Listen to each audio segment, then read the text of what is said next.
Life is hectic. Some days are just a blur. We're Jay and Laura LaFoon, and we help busy couples stay married for life. Welcome to the Married for Life podcast. Welcome, friends. We are super excited this week as we bring in some friends of ours that we have known for a very, very long time. That doesn't make us old. That makes us seasoned because we all started when we were 12.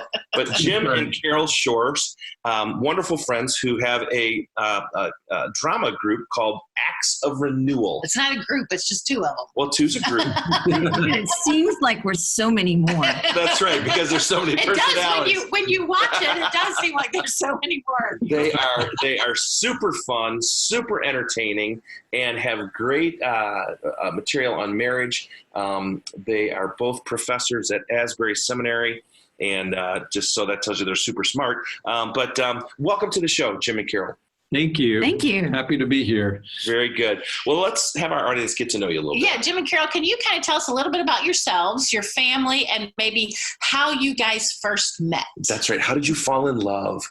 Yes. Well, I caught Carol checking me out in the mirror at a Bible study, which means I was checking her out as well. I met in the mirror, and we knew Well, that I knew I got caught checking him out in the mirror. Right. But Yeah, that's what we knew.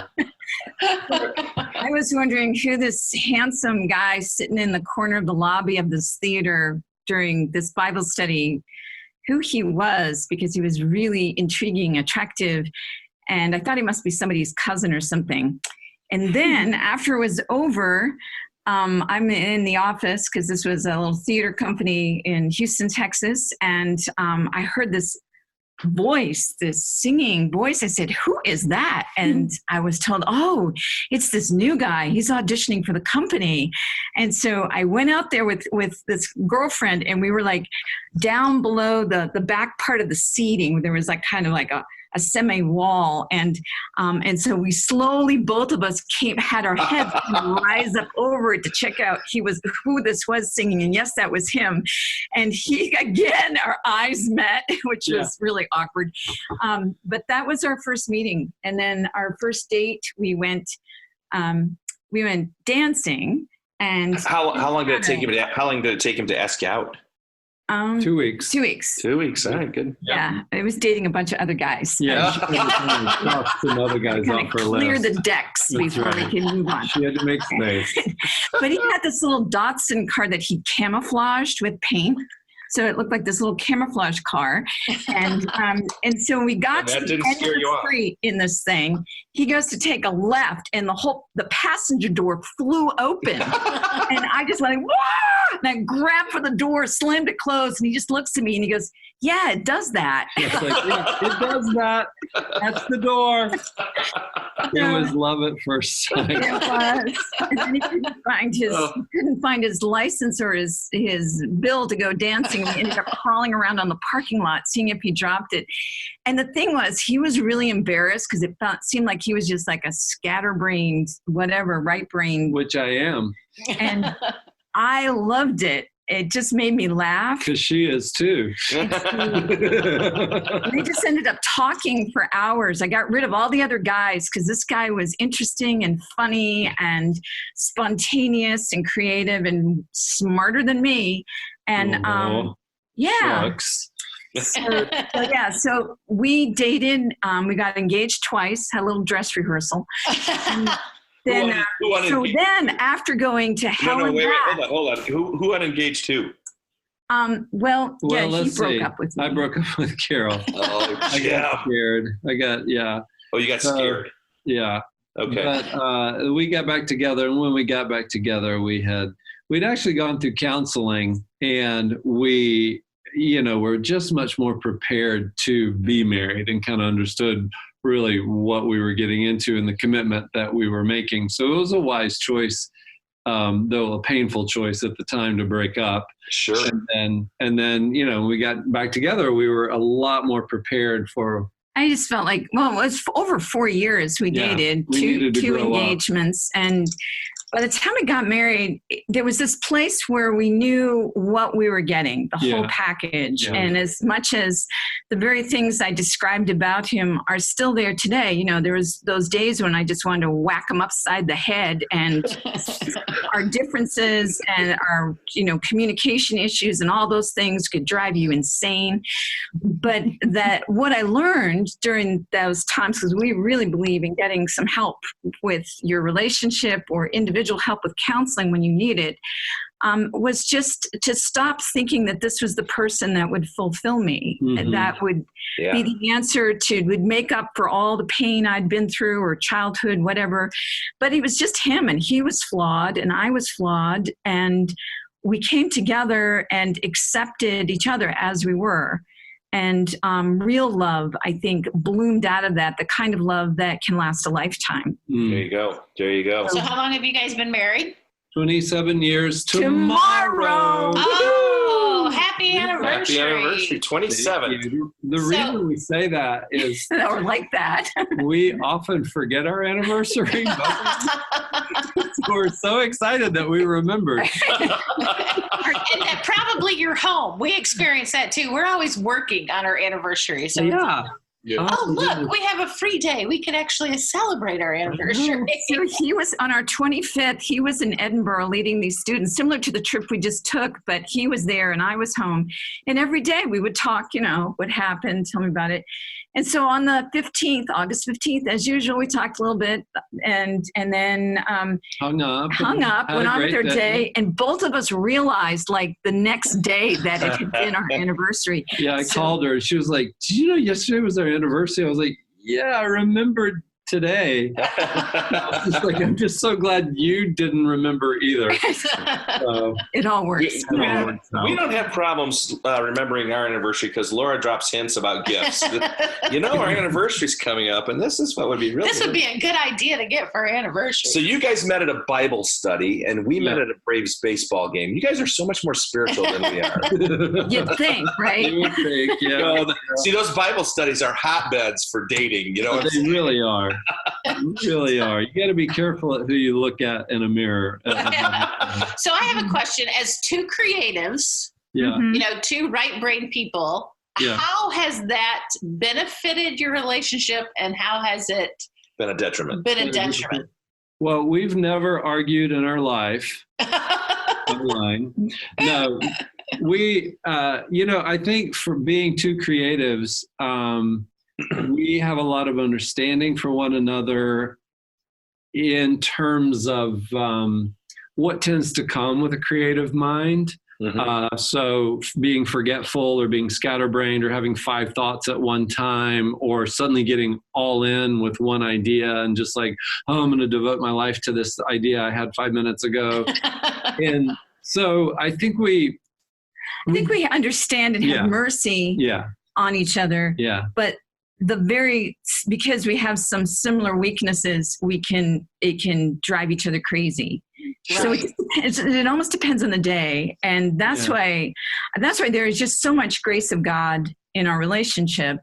Because Jim came from a divorced family. My parents they stayed together, but they had a very dysfunctional marriage, just a lot of things that they needed to come to events like what you guys are having, just to be able to feel like they weren't alone in some of their marriage struggles. But you had nowhere to turn in those days.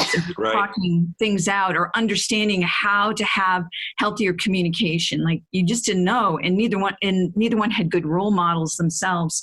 So when you add all that up, we, you know, and us being both artists and both slightly neurotic, we should not have made it. It shouldn't be working. It really is. And that's where I know that a lot is about our relationship with the Lord and praying for each other and being in this.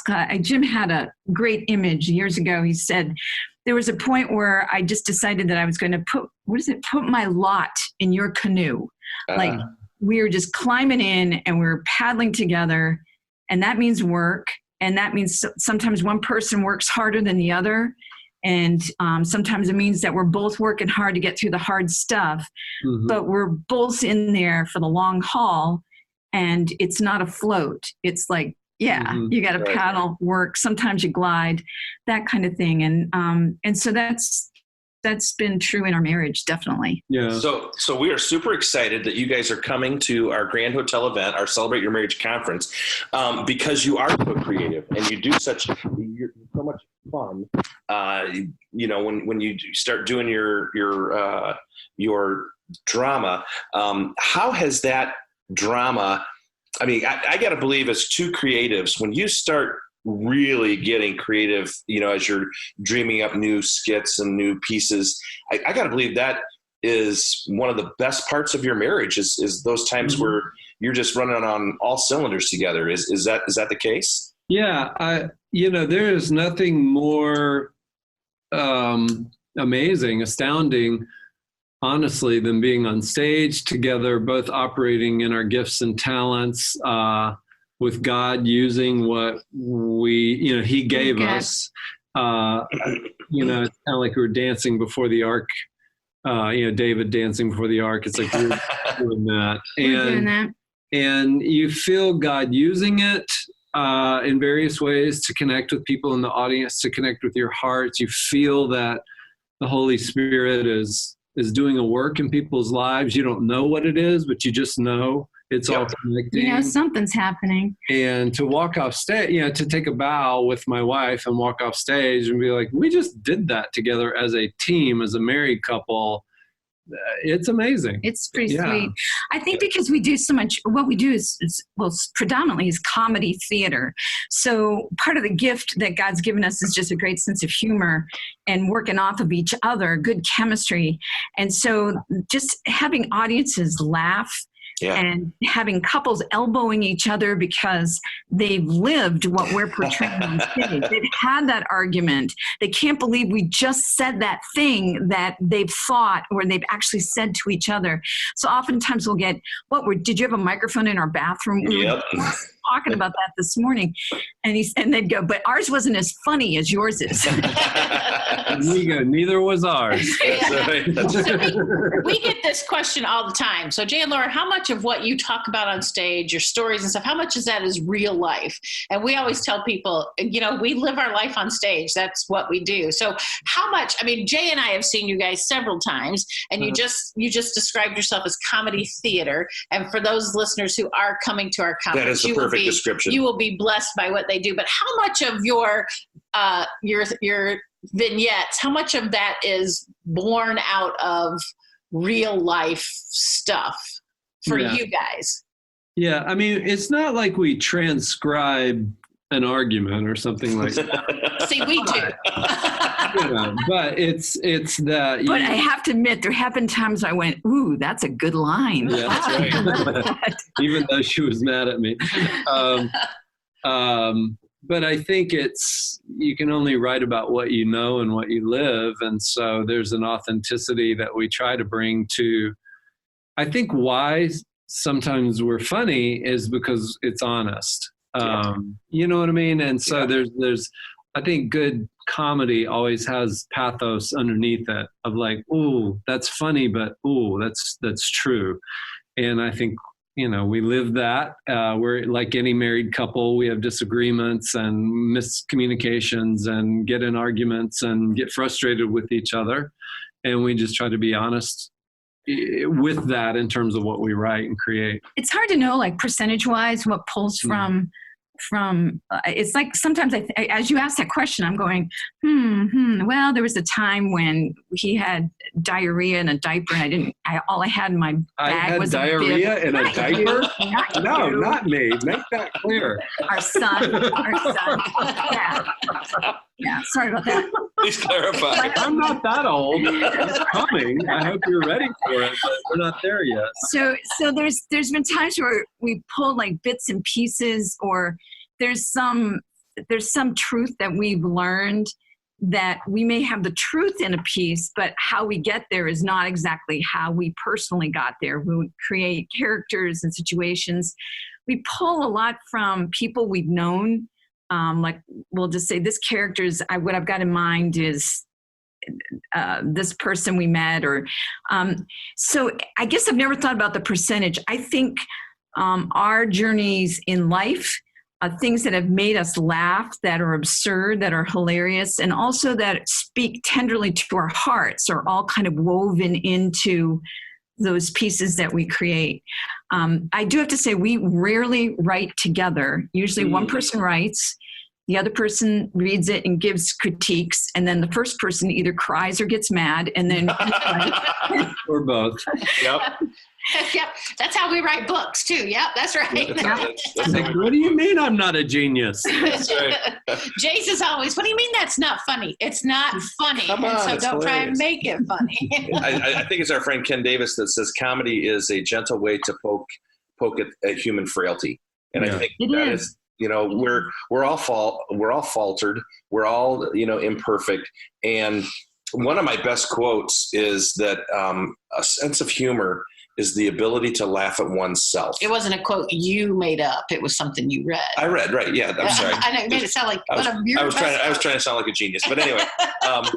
It's a good one. I don't care who said it. Yeah, because anyone can laugh. Anyone can poke fun at other people, but when you can laugh at yourself, and I think that's one of the things you referenced just a moment ago is people saying, "Were you in our bedroom?" Because we just had that conversation, and I think that is one of the ways that you guys connect with people is you're so stinking real. And that's why we're super excited to have you up at the conference.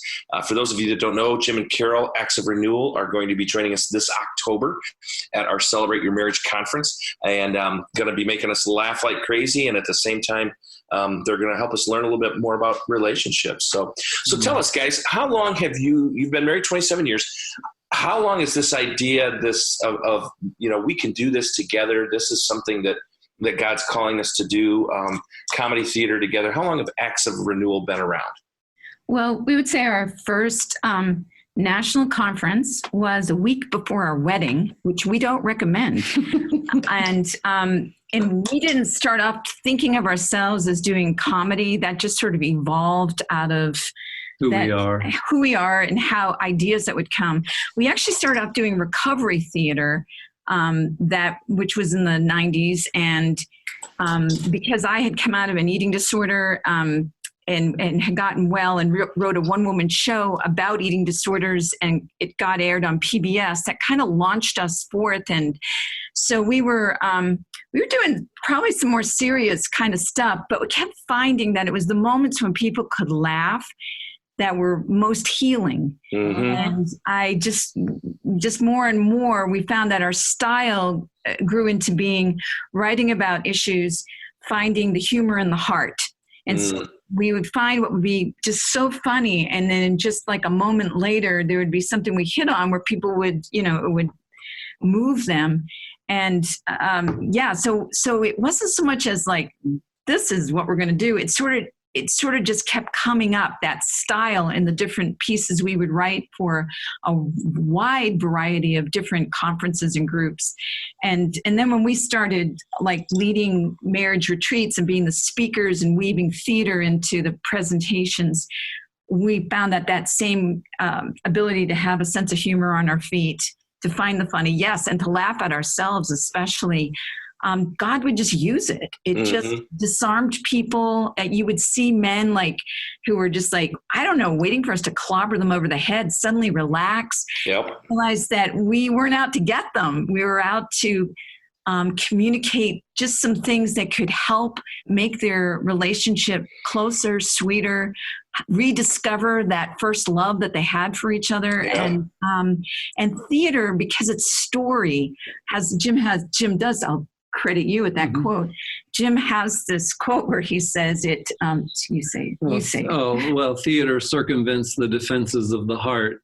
So, you can just connect with the story and relax and just follow the story. And then suddenly you realize, oh, that's a principle that I need to take into consideration for myself, but you're not defensive about it because you were just involved in a story. Yeah, nobody's preaching at you. You can take what works and leave the rest. So, yeah, I think it was just over a number of years that we evolved into what our style is. And I think it's still growing. We just took in all these different shows, bringing us group of college students to London and watched like a bunch of plays while we were there, as well as studying some stuff. And I'm learning all the time. I never stop learning. And that's where we got to keep growing as long as we've got breath.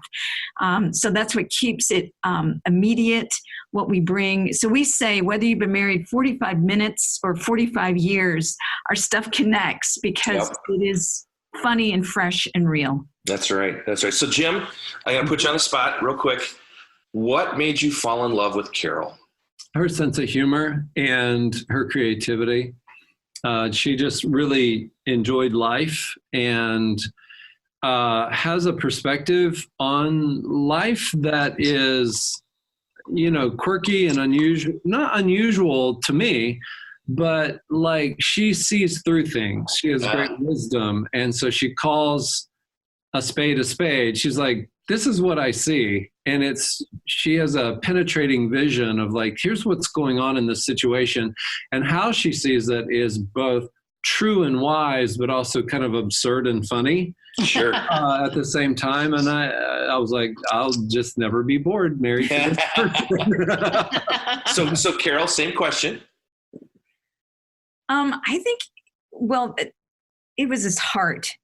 I had dated a lot of guys, and having a deep faith myself, I kept looking for someone who just saw a relationship with God as being not just important, but worth pursuing and allowing God to like make a difference in their life. And the fact that Jim was sort of like, I never had to ask him, when do you read the Bible or when do you pray? That was something that he just did. That was a part of the rhythm of his life. And the fact that he would say, I'm struggling about this, but I'm gonna just need to keep praying about it. It was those kind of things. It was like coming home. Like I had longed to hear those words come out of so many guys' mouths that I had dated. And here it was just, that was all there. Wow. And plus the fact that I'll admit it. I used to grow really bored quickly with guys I would date because it's not that I'm brilliant. It's just I have a quickness of listening. I could almost say what they were going to say before they said it. And I realized they needed someone to marry that I just would never be bored with. And when I met Jim, he wasn't, how do you say it? He saw me for not being amazing, but would affirm me reasonably for what was good in my life. And I can't explain why that meant so much to me. He didn't think too much of me or too little of me. It was like right in the middle. And I think you had a lot of guys kind of worshiping you, and that's never fun after a point, Right. Everyone's going to have some image in their mind now. She's pretty hot. So you guys met at a Bible study. You've just given tremendous testimony to. Yes, it's kind of a curious portrait we're portraying here. Because I can be honest, I fell in love with Laura's legs. I mean, that was all there is to it. Yeah, I mean, we're mind, body, and spirit. That's right. There you go. Well, guys, give us your website. Where can people look you up? You can look us up on actsofrenewal.com, and that's ACTS of renewal, all one thing, .com. And we're also on Facebook. And we're going to be with you guys. That's right. Not very long. So I know, not very long. October is just around the corner. Well, we're looking forward to having you guys with us on Mackinac Island at Celebrate Your Marriage. And we appreciate you joining us today for our listeners to get a little glimpse into what you do and your life and your marriage. And we want to welcome our listeners to rate this podcast and share it with your friends. And especially, we want to invite you to join us at Grand Hotel on Mackinac Island this October with Jim and Carol, Acts of Renewal. You will laugh. You will have insight into marriage like never before, and you will do it all at a wonderful place and a wonderful hotel. Check out Jim and Carol's website. Find out where they're going to be. If they're close to you, go see them because they will bless your socks off. Guys, we appreciate it very much, and we look forward to seeing you. Thank you very much. Thanks so much. Take care. All right, you too. Bye-bye.